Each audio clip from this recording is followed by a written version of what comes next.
오늘은 마르다와 마리아라고 하는 제목으로 하나님의 말씀 함께 나누도록 하겠습니다. 드디어 예수님께서는 갈릴리를 떠나 대속의 십자가가 기다리고 있는 예루살렘으로 가십니다. 이제 하나님의 때가 이르러 이제 십자가를 지러 고향 갈릴리를 떠나시게 되는 것이죠. 예수님은 유월절마다 예루살렘을 방문하셨지만 이번에는 유월절에 떠나신 것이 아니고 초막절에 예루살렘으로 떠나셨습니다. 예루살렘은 우리나라 달력으로는 4월이고요. 초막절은 이제 10월이기 때문에 지난 유월절과 새로 오게 될 유월절 딱 중간에 그때 이제 예루살렘으로 떠나시게 된 것이죠. 그래서 이제 앞으로 6개월 후에 이제 예수님께서는 유월절 어린 양으로 십자가를 지게 되실 것입니다.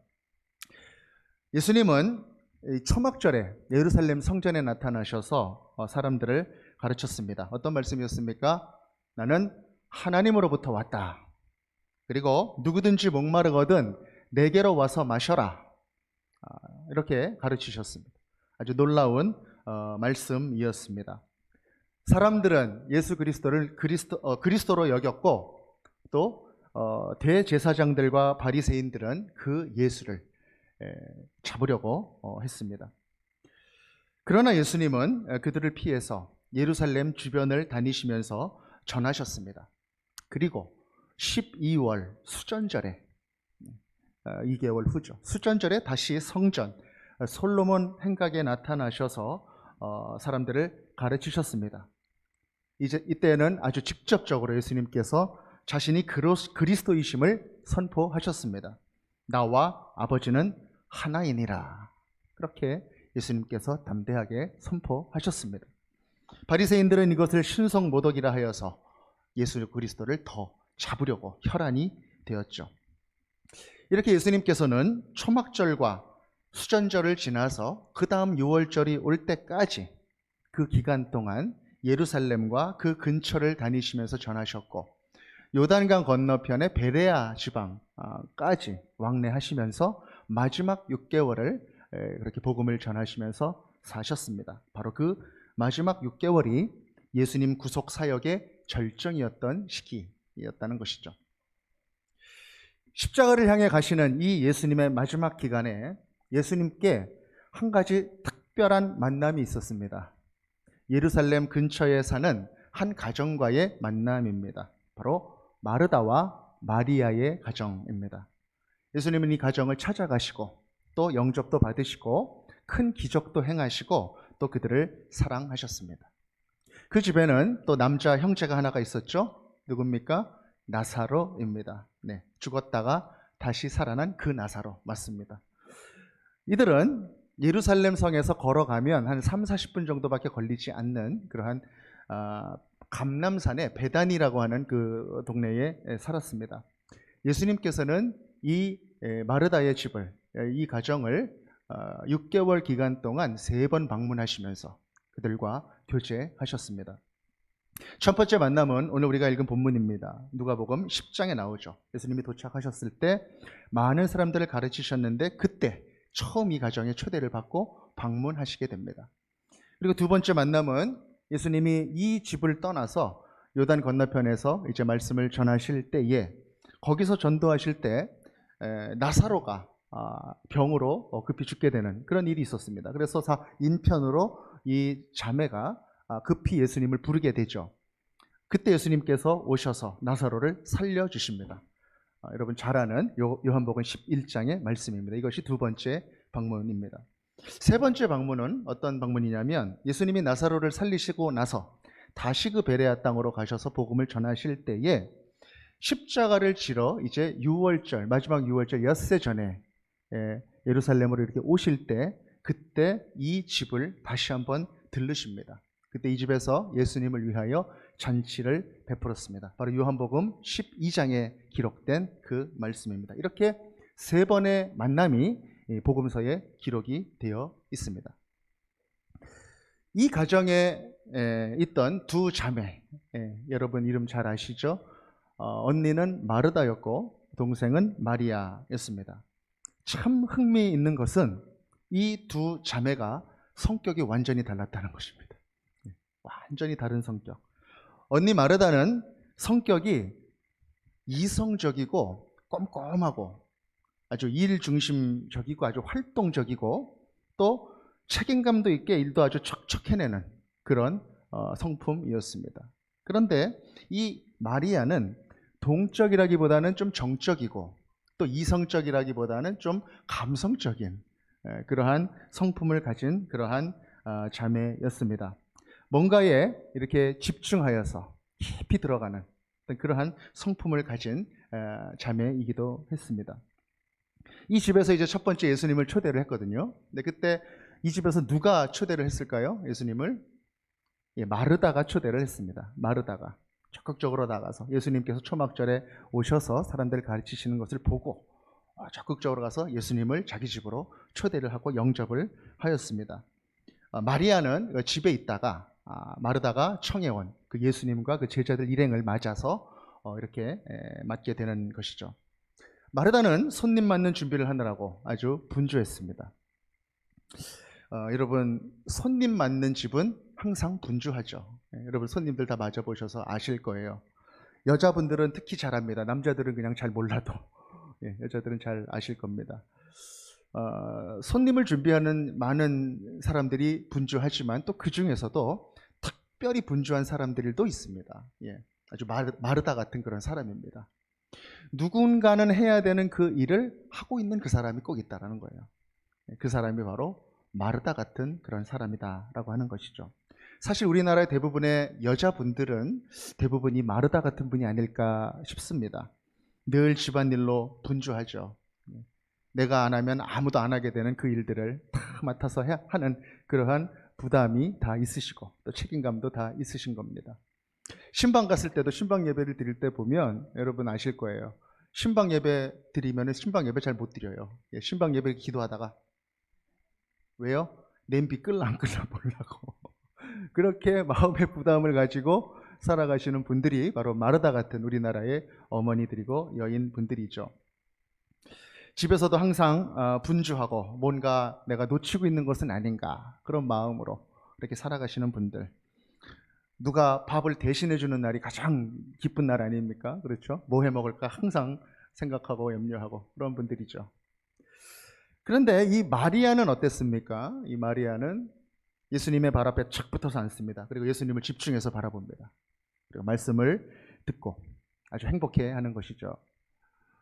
그 집안에 지금 무슨 일이 준비되고 있는지, 어떤 일이 일어나고 있는지, 언니는 손님을 준비한다고 이렇게 저렇게 막 바쁜데 언니를 이렇게 도왔을 것 같아요. 처음부터 이렇게 나는 안 해도 돼 그러진 않았을 것 같습니다. 빈 접시를 들고 왔다 갔다 하다가 예수님의 말씀에 너무 취하고 좋아서 그렇게 앉아가지고 그 말씀에 집중하게 되는 그 마리아였던 것이죠. 예수님의 얼굴만 바라보고 그 말씀을 듣는데 그렇게 좋은 것입니다. 예수님의 말씀이 아주 은혜롭고 너무나 감동이 되고 그렇게 행복해하는 그 마리아의 모습이 지금 눈에 보이는 것 같습니다. 여러분들 전에도 이 마리아와 마르다에 대한 말씀을 여러분 여러 번 들으셨을 거예요. 굉장히 익숙한 그런 말씀일 텐데 여러분들은 어떠십니까? 이 말씀을 듣고 어떠한 마음을 품으셨습니까? 마르다의 감정이입이 좀 잘 되시나요? 아니면 마리아의 좀 감정이입이 잘 되시나요?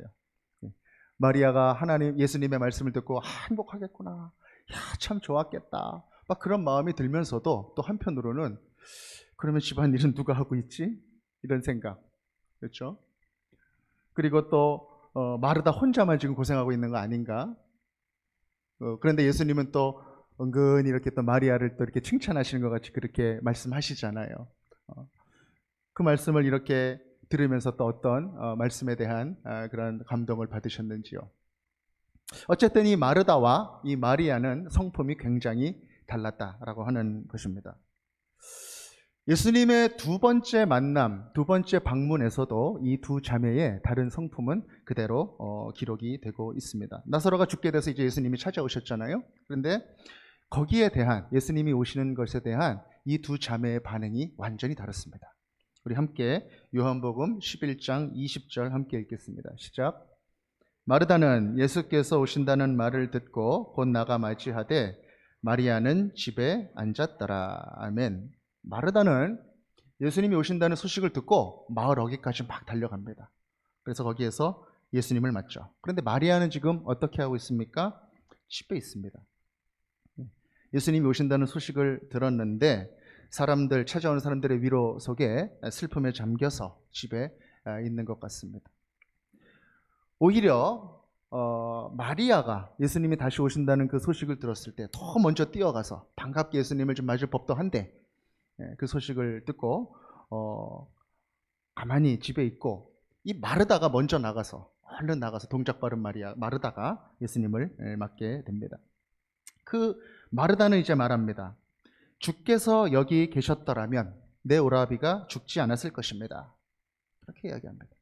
그리고 한마디를 더 하죠. 그러나 나는 이제라도 주께서 무엇이든지 하나님께 구하시는 것을 하나님이 주실 것을 압니다.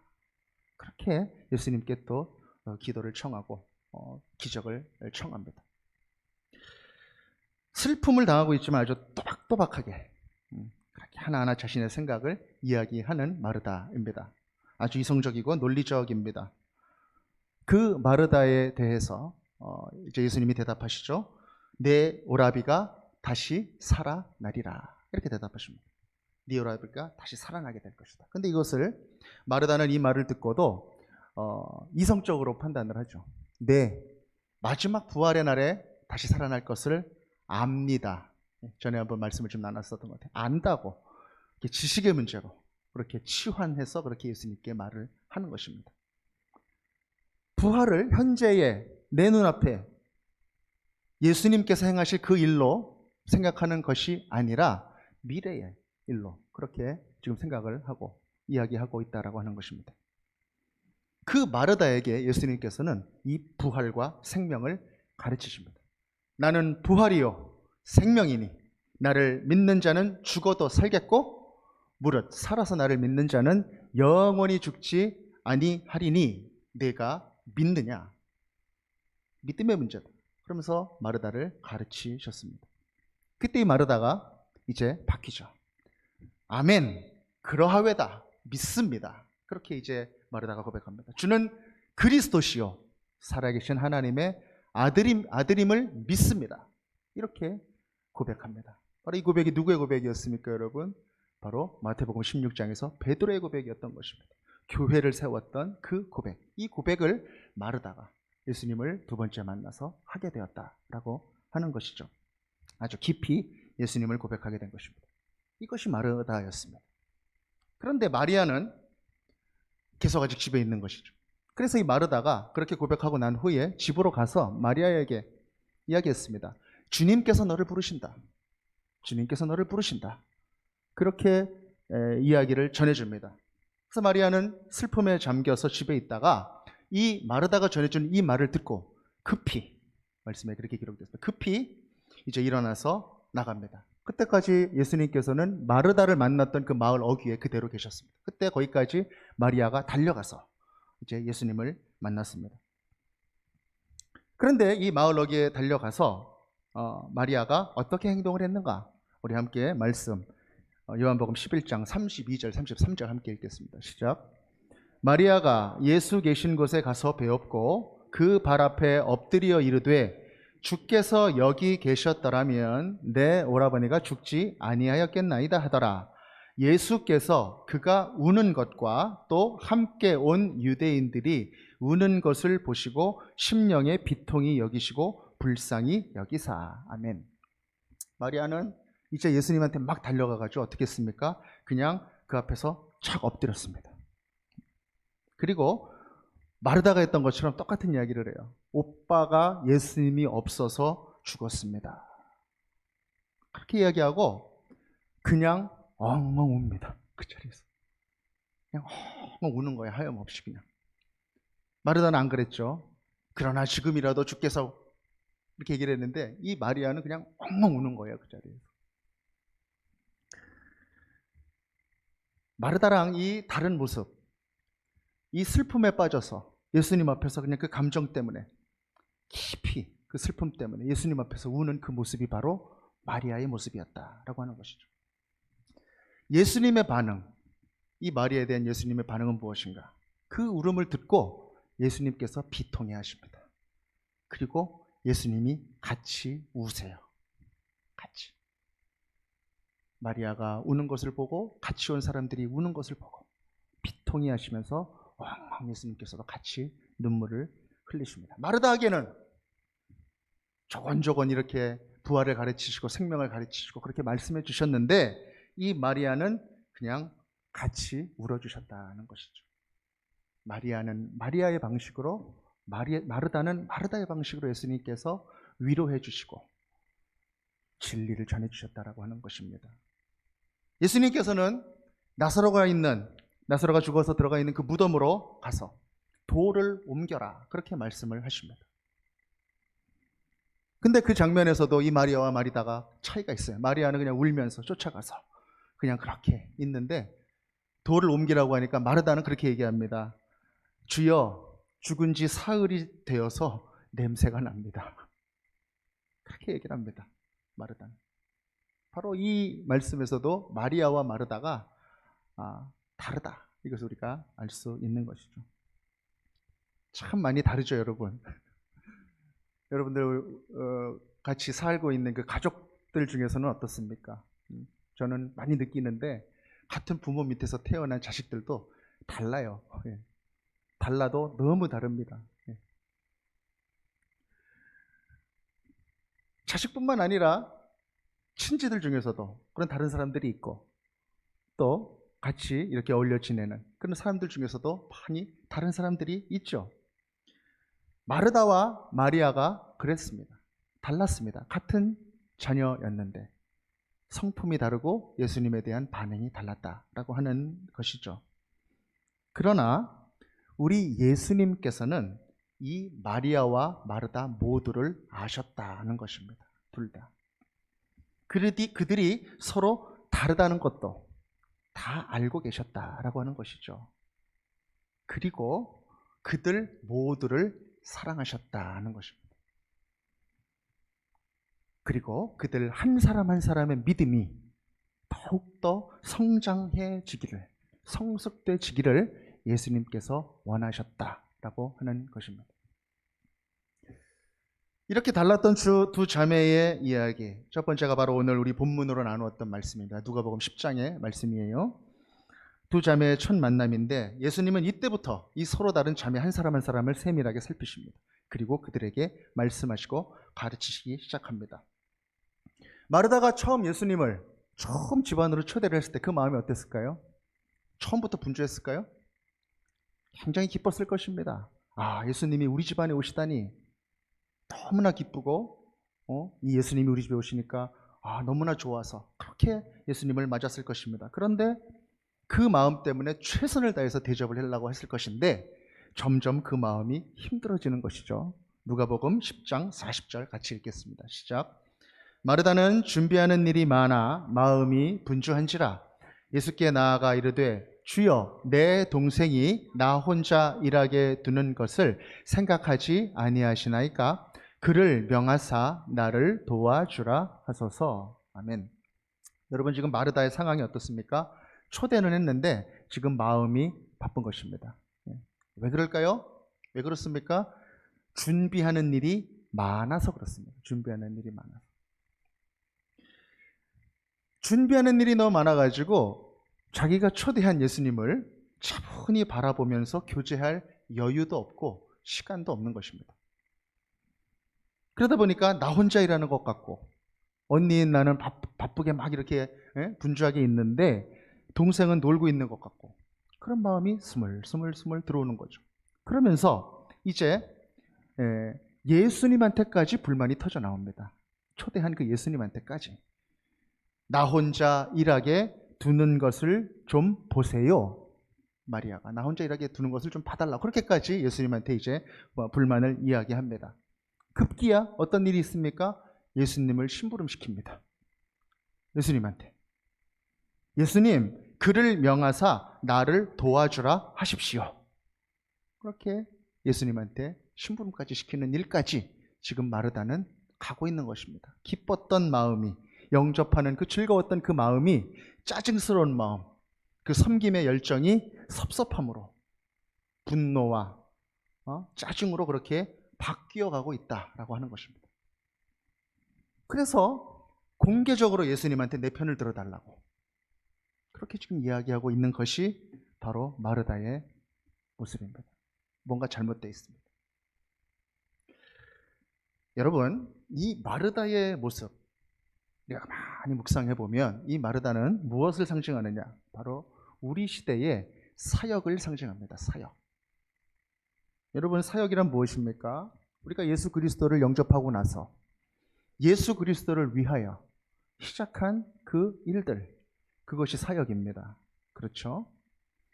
그런데 이 사역이 오히려 지금 부담이 되어서 예수님을 섬기는 그 목적과 기쁨을 지금 잃어버리게 하고 있는 것입니다.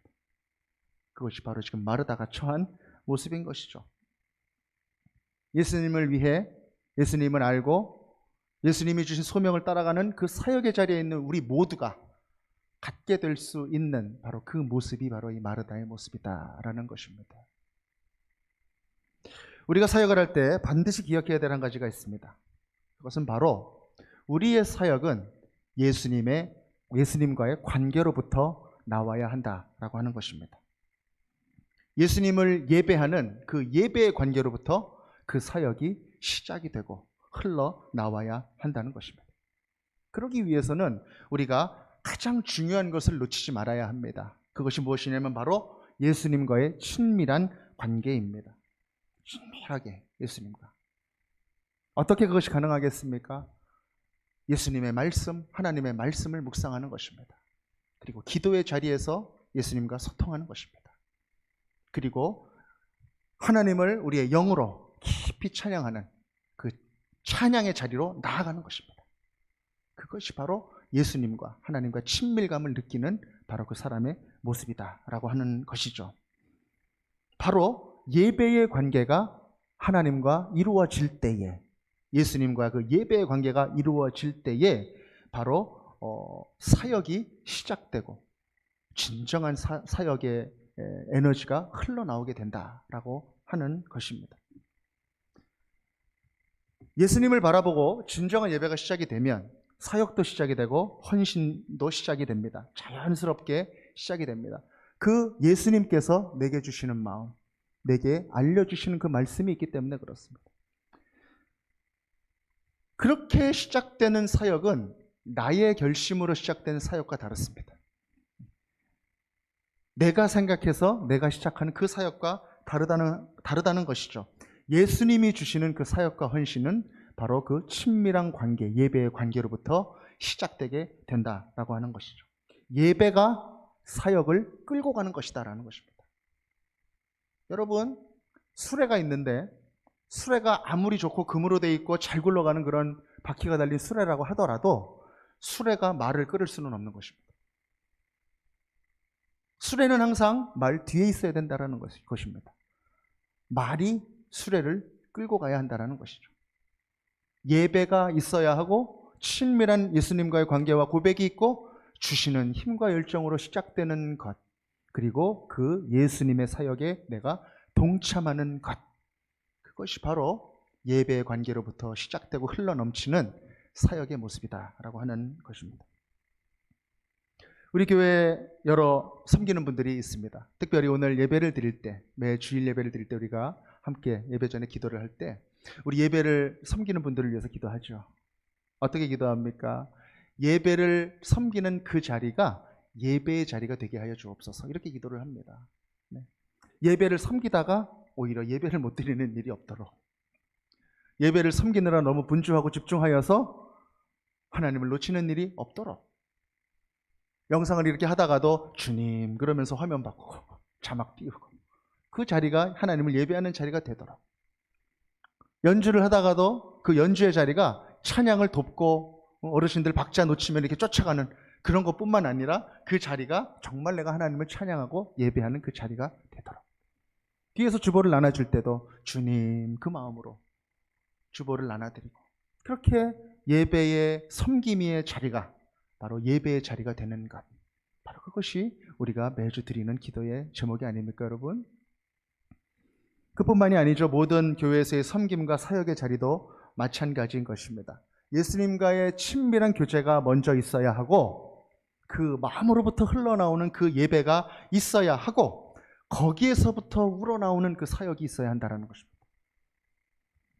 그렇게 예배의 마음으로 친밀한 예수님과의 관계 속에 관계로 채워진 그 마음 속에 예수님께서는 예수님의 일들을 부어주신다라고 하는 것이죠. 그렇게 시작되는 것이 예수님이 원하시는 사역이다라는 것입니다. 지금 마르다는 이 순서를 놓치고 있는 것입니다.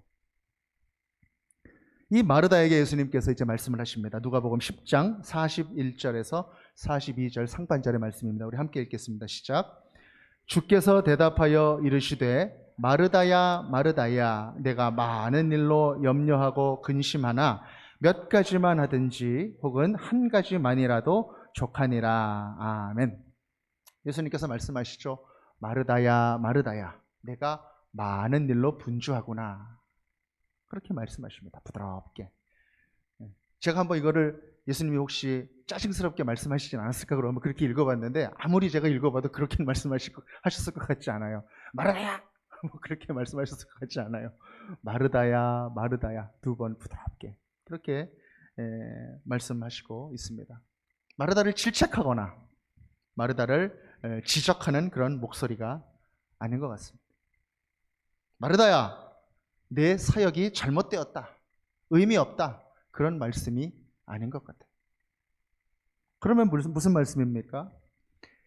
너는 지금 염려하고 근심하는 자리에 있다라는 것입니다. 지금 마르다에게 그 말씀을 하시는 거예요. 염려하고 근심하는 그 자리에 네가 있는데 그 마음은 내가 원하는 마음이 아니라는 것입니다. 예수님께서. 왜 그렇게 염려하고 근심하게 되었을까? 말씀은 기록하죠. 내가 많은 일을 하고 있다라는 것입니다. 내가 많은 일로 염려하고 근심하는구나. 많은 일로. 여러분, 깊이 한번 묵상을 해보았습니다. 이 많은 일, 무슨 의미일까요? 무엇보다 많은 일일까요? 네. 받은 은혜보다 많은 일입니다. 그 사람이 할 수 있는 달란트와 할 수 있는 그러한 역량, 그런 것보다 많은 일입니다. 능력을 넘어가는 일입니다. 너무 욕망이 앞서서. 예수님의 뜻보다 더 많은 일입니다. 예수님이 그것을 원하지 않았는데. 내가 예배의 귀한 마음, 예수님과의 그 친밀한 마음을 지킬 수 있는 정도를 넘어가는 많은 일이다라고 하는 것입니다. 예수님께서 많은 일이다. 그렇게 마르다에게 말씀하고 계신다는 것입니다. 예수님 지금 그래서는 안 된다는 거예요. 먼저 내 안에 예수님을 예배하는 친밀한 그 관계가 회복이 되어야 한다. 그렇게 예수님은 지금 말씀하고 계시는 것입니다. 마르다에게.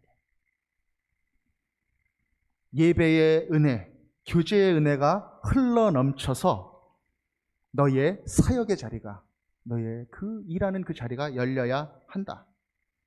예배 없이 사역하는 것, 친밀한 관계 없이 일하는 것, 그것이 너를 지금 불평하게 하고 섭섭하게 하고 남 탓하게 하고 예수님 지금 심부름시키고 있는 그러한 자리까지 지금 나아가고 있는 것이다.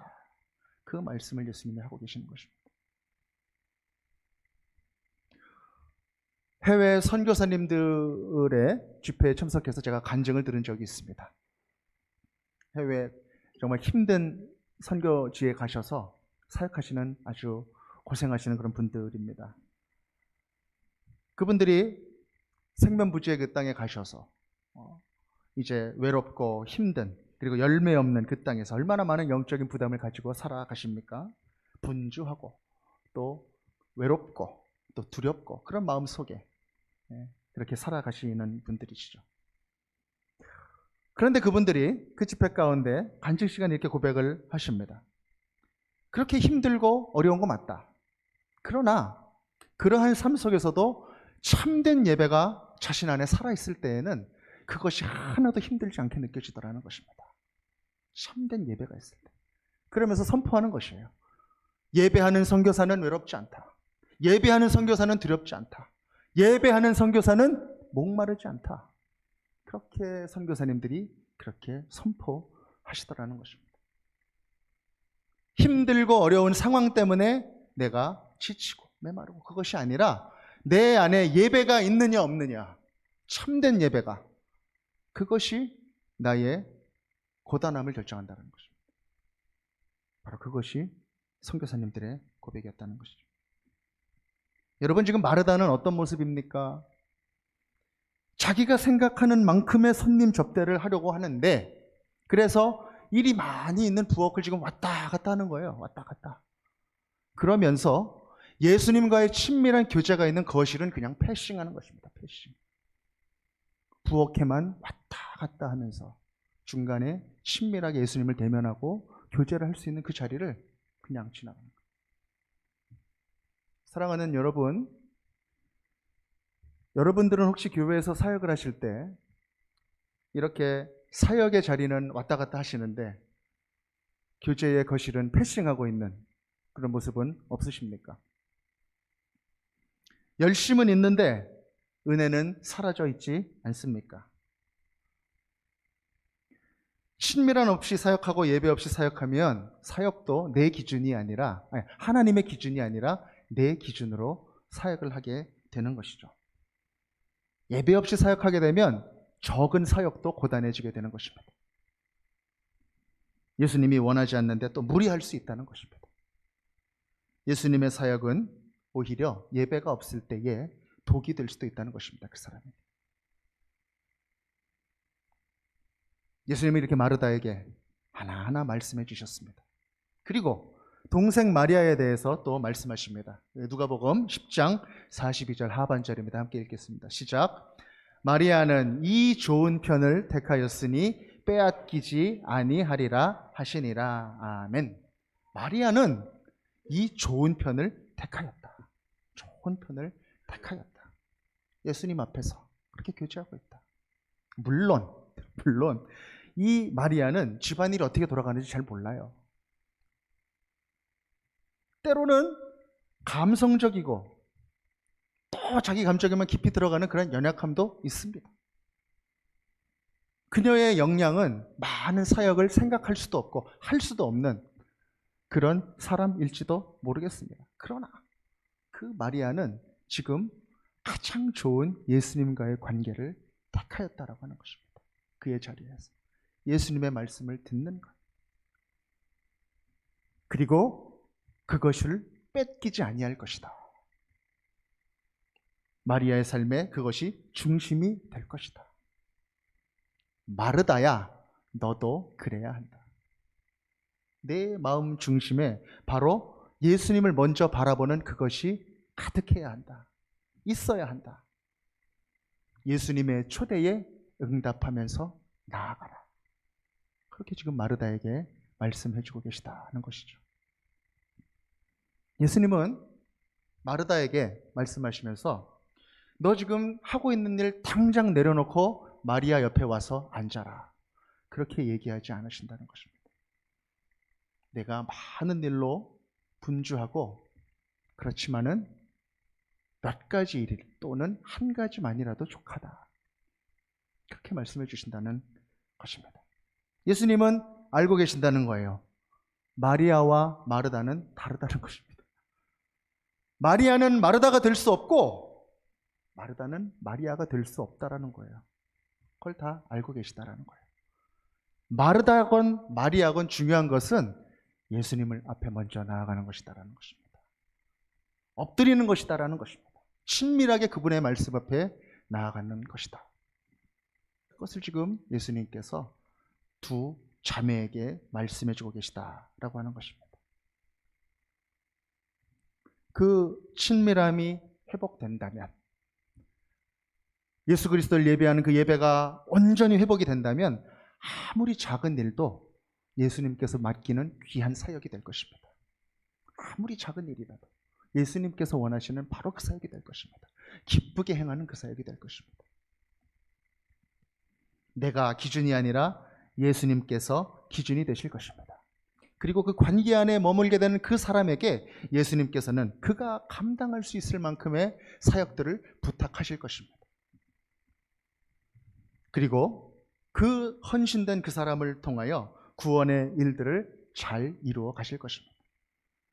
그리고 그 예수님을 예배하는 마음으로 그 일에 기쁜 마음으로 동참하는 그 사람은 지치지 않고 섭섭하지 않고 무리하지 않고 마음 뺏기지 않고 남 탓하지 않고 그의 사역이 그의 의가 되지 않고 예수님 안에서 성숙한 예배자, 신앙인, 섬김이가 될 것입니다. 그렇게 우리 예수님은 이 자매 하나하나를 만나주시고 깨닫게 해주십니다. 마리아는 마리아대로, 마르다는 마르다대로 세심하게 만나주시고 가르쳐주시고 위로하시고 이끌어 주십니다. 그리고 그들을 다 사랑하십니다. 나사로도 사랑하셨고 마르다와 그의 형제 마리아도 사랑하셨다라는 말씀. 바로 우리 한 사람 한 사람을 다 아시고 사랑하시고 또 예배와 사역의 사이에서 예수님의 뜻을 알려주시는 그분이 바로 우리 예수님이시다라는 것입니다. 마침내 이 마르다의 가정은 예수님으로부터 큰 축복을 받습니다. 어떤 축복을 받습니까? 예수님을 고백하게 됩니다. 그리고 죽었던 동생 나사로가 다시 살아나는 아주 놀라운 기적을 또한 이 가정이 경험하게 됩니다. 얼마나 기뻤겠습니까? 세상에 줄 수 있는 기쁨이었겠습니까? 그 기쁨을, 기적을 체험하게 되는 것입니다. 그리고 이 가정의 부활과 생명을 알리시고 경험케 하신다. 우리가 이 가정을 보면서 깨닫는 것은 무엇입니까? 첫 번째, 바로 한 가정 안에도 한 사람 한 사람 너무 다르다는 것입니다. 첫 번째입니다. 두 번째 무엇입니까? 각각 너무 다르지만 그 사람들은 한 가정이라는 것입니다. 세 번째는 무엇입니까?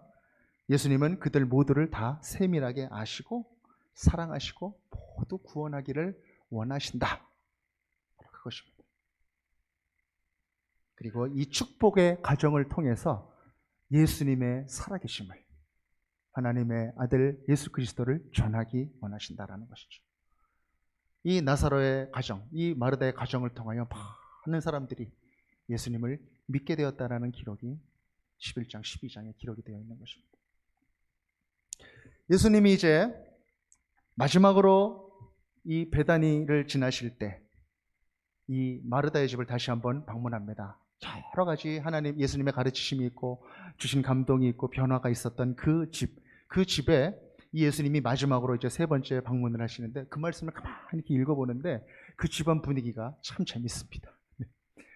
과연 두 번의 방문을 지난 후에 세 번째 방문의 모습은 어땠을까? 그 마음으로 한번 이렇게 읽어보니까 참 재미가 있습니다. 흥미가 있습니다. 여러분 한번 같이 한번 읽어보겠습니다. 요한복음 12장 1절에서 3절까지 함께 읽겠습니다. 시작. 6월절 엿새 전에 예수께서 베다니에 이르시니 이곳은 예수께서 죽은 자 가운데서 살리신 나사로가 있는 곳이라. 거기서 예수를 위하여 잔치할세 마르다는 일을 하고 나사로는 예수와 함께 앉은 자 중에 있더라. 마리아는 지극히 비싼 향유 곧 순전한 나드 한 근을 가져다가 예수의 발에 붓고 자기 머리털로 그의 발을 닦으니 향유 냄새가 집에 가득하더라. 아멘. 여러분 하나하나 한번 이 집안에 지금 세 번째만 방문하실 때 분위기를 한번 살펴보십시오. 지금 마르다는 뭐 하고 있습니까? 예, 여전히 일을 하고 있습니다. 마르다는 어쩔 수가 없어요. 다 책임감이 있어요. 다 일밖에 안 보여요. 네. 여전히 일을 하고 있어요. 그 자리에서 마리아도 돕고 있더라. 마르다는 좀 쉬고 있더라. 그랬으면 좋았을 텐데 마르다는 여전히 일을 하고 있습니다. 안 변했습니다. 그런데 변한 게 하나가 있습니다. 그것이 무엇입니까? 불평이 없습니다. 불평이 없습니다. 예수님을 깊이 고백하게 되었고 예수님과의 그 친밀한 관계 속에 나아가고 있다라고 하는 것입니다. 예배가 사역을 끌고 가고 있는 것입니다. 여러분, 나사로는 어떻습니까? 나사로? 죽음에서 생명으로 나온 사람 아닙니까? 죽었다 살아난 사람이죠. 정말 덤으로 사는 그 인생이 아닙니까? 2절에 나사로는 어떻게 하고 있습니까? 나사로는 예수와 함께 앉은 자 중에 있더라. 예수와 함께 앉은 자들 누굴까요? 제자들이죠. 그 중에 함께 앉아 있다라는 것입니다. 예수님의 말씀을 듣는 그 자리, 바로 그 은혜로운 자리에 지금 나사로는 나와 있다라는 것이죠. 여러분, 마리아는 어떻게 됐습니까? 마리아, 예수님 옆에서 말씀을 듣던 마리아, 들고 있었던 빈 접시가 왜 무슨 의미인지도 모르고 그 앞에 앉아가지고 이렇게 바라보던 그 마리아, 그 마리아는 지금 단지 예수님의 말씀을 듣고만 있는 것이 아니라 바로 예수님께 헌신합니다. 헌신과 섬김의 신앙인이 되었다는 것이죠. 가장 귀한 그녀의 가치를 예수님께 들고 나와서 300데나리온 되는 그 가치, 예수님이 5,000명 광야에 있는 그 오병이어 기적을 하시기 전에 제자들에게 물었을 때 이들을 먹이려면 얼마의 돈이 필요하겠느냐? 200데나리온이 필요할 것입니다. 근데 그보다 훨씬 많은 300데나리온의 가치를 담은 그 향유옥팝을 가지고 와서 예수님께 드리고 자기의 머리털로 그 발을 닦는 그 모습, 섬김의 모습, 그것이 바로 마리아의 변화된 모습이라는 것이죠. 그리고 이 헌신의 향기는, 나드 향의 향기는 그 집안 가득히 퍼지고 있다라고 하는 것입니다. 사랑하는 여러분, 이 가정을 통하여 예수님께서는 무엇을 보여주고 싶으셨을까요? 이 가정을 사랑하시고 찾아가시고 구원해 주시고 기적을 베푸신 그 예수님, 바로 그들이 다 다른 한 사람 한 사람 그러한 모습들이었지만 바로 예수 안에서 은혜를 깨닫고 서로 성장하고 아름다운 가정 공동체를 이루어 예수님이 세대주된 그 가정을 이루어 갔다. 평강의 가정이 되었다. 축복받은 가정이 되었다라고 하는 것, 그것을 예수님께서 보여주고 싶으셨던 것입니다. 그 6개월, 이 땅에서의 공생의 6개월 동안 이 가정을 3번 방문하시면서 예수님께서 말씀에 기록하시고 가르쳐 주시려고 했던 바로 그것입니다. 말씀드렸듯이 요한복음 11장 12장을 보면 이 마르다와 마리아와 나사로의 가정을 통해서 많은 사람들이 예수 그리스도를 믿게 됩니다. 역시 그 일 때문에 예수님께서는 이제 더 십자가에 가깝게 가시게 됩니다. 나사로까지 죽이려고 하는 일까지 생기게 됩니다. 그 죽음에 동참하게 될지도 모르는 그 상황까지 이르게 되는 것이죠. 십자가로 가시는 그 길에 예수님께서는 이 가정을 구원하시고 복음을 전하시는 도구로 사용하셨던 것입니다. 사랑하는 여러분, 그렇게 예수님은 우리 한 사람 한 사람과 깊은 사귐을 갖기를 원하고 계십니다. 우리를 찾아오셔서 우리를 위로해 주시고 생명을 주십니다. 우리의 인격도 아시고 우리의 성품도 아시고 우리의 약점도 아시고 장점도 아시고 다 아시는 그 예수님께서 하나하나 찾아오셔서 말씀해 주시고 일으켜 주시고 세밀하게 이끌어 주십니다. 우리와 친밀하게 그 관계 속에 지내기를 원하고 계십니다. 그리고 주님과 동행하기를 원하고 계십니다. 사랑하는 여러분, 마리아도 변했고 마르다도 변했고 나사로도 변했습니다. 이들 모두의 인생이 지금 그리고 예수님 앞에 있습니다. 저는 오늘 이 마르다의 가정처럼 이 축복받은 가정의 모습이 우리 교회에 속한 모든 가정마다 펼쳐지기를 간절히 축복합니다. 한 사람 한 사람 더욱더 아름답게 변화되고 예수님의 생명과 사랑이 가득한 인생이 되기를, 그리하여 온전히 한 모습 한 모양으로 우리 하나님께 영광 돌려드리는 그런 가정이 되기를 우리 구주 예수 그리스도 이름으로 간절히 축복합니다.